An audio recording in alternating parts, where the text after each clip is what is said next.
کسی کو ٹھیس لگ گئی، کسی کو ہاتھ لگ گیا، تو عادت ڈالو معافی مانگنے کی، بھائی معاف کر دینا مجھ سے غلطی ہوئی. اپنی غلطی کا اعتراف کر لینا یہ بڑی اچھی صفت ہے. تو اس کو ڈالنے کی، اس کی عادت ڈالنے کی ضرورت ہے. اور خاص طور پہ ان لوگوں کے ساتھ کہ جن کے ساتھ ہر وقت اٹھنا بیٹھنا ہے، چلنا پھرنا ہے، میل جول ہے، پتہ نہیں کس وقت ہم سے اس کی حق تلفی ہو گئی ہو. اس لیے ہمارے بزرگوں نے کتنا اچھا جملہ سکھایا تھا کہ جب دو مسلمان ایک دوسرے سے جدا ہو رہے ہوتے تھے، اچھا بھئی السلام علیکم، بھئی میرا کہا سنا معاف کر دینا، میرا کہا سنا معاف کر دینا. کیا مانا؟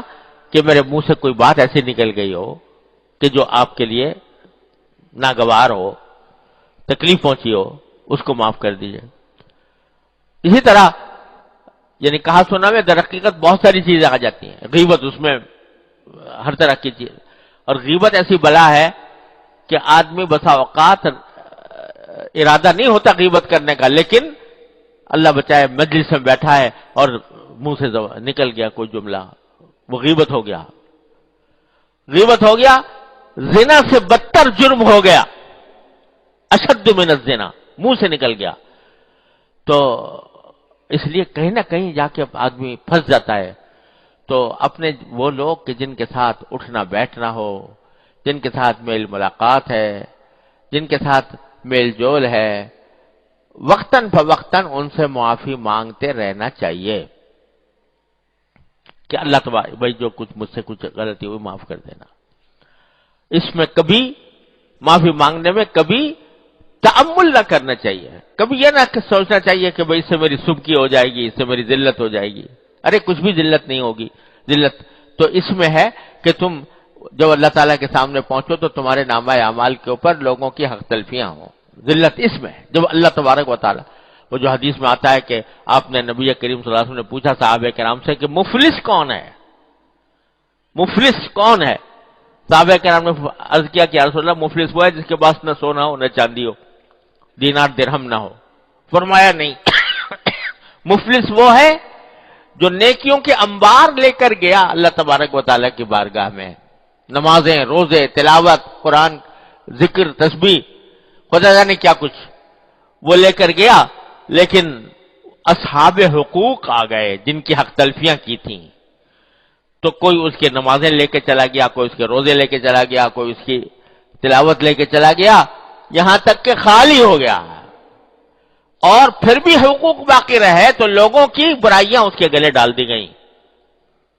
آیا تھا نیکیوں کے انبار لے کر اور نتیجے میں گناہوں کے انبار لے کے جا رہا ہے. وہ ہے مفلس در حقیقت. تو یہ معافی مانگ لینا یہ بڑی آسان بات ہے دنیا کے اندر اللہ تعالی نے رکھی ہے. معافی مانگ لو. جس کسی سے کوئی جھگڑا ہو، اے بھائی ہم مجھ سے کوئی زیادتی ہوئی تو معاف کر دینا. تو یہ دوسرا پہلو ہے عفو کا، دوسرے کو معاف کر دینا اور خود معافی مانگ لینا. اور بھائی رسول کریم صلی اللہ علیہ وسلم نے ایک اور بات ارشاد فرمائی، وہ بھی یاد رکھنی چاہیے.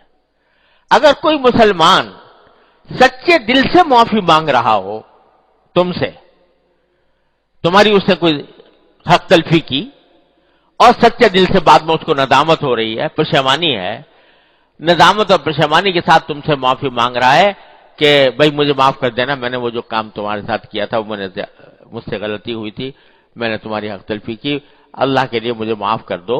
ایسے کوئی شخص لجاجت سے معافی مانگ رہا ہے، پشیمانی کے ساتھ، ندامت کے ساتھ، تو اس کو معاف کر دو.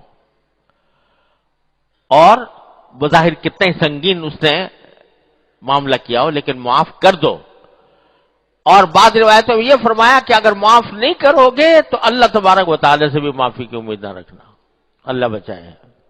اللہ تبارک و تعالیٰ کے سامنے جب جاؤ گے تو اللہ تبارک و تعالیٰ سے بھی کہیں اللہ تعالیٰ بھی تمہاری بہت سے گناہوں کو معاف نہیں کرے گا. تو اس لیے یہ وعید بھی بیان فرمائی کہ کوئی سچے دل سے معافی مانگ رہا ہو، ندامت کے ساتھ مانگ رہا ہو، تو اس کو معاف کر دو. نہ کرنے والے پر وعید بیان فرمائی. اس وعید کے الفاظ اب مجھے صحیح یاد نہیں رہے، لیکن حدیث صحیح کے اندر وہ وعید موجود ہے اس شخص کے لیے۔ تو اللہ تبارک و تعالیٰ اپنے رحمت سے ہمیں بچائے اس سے۔ دونوں پہلو معافی کے ہیں، معاف کر دینا، معافی مانگ لینا، یہ دونوں نبی کریم صلی اللہ علیہ وسلم کی عظیم سنتیں ہیں۔ اللہ تبارک و تعالیٰ اپنے فضل و کرم سے، اپنے رحمت سے ہم سب کو ان سنتوں پر عمل پیرا ہونے کی توفیق عطا فرمائے۔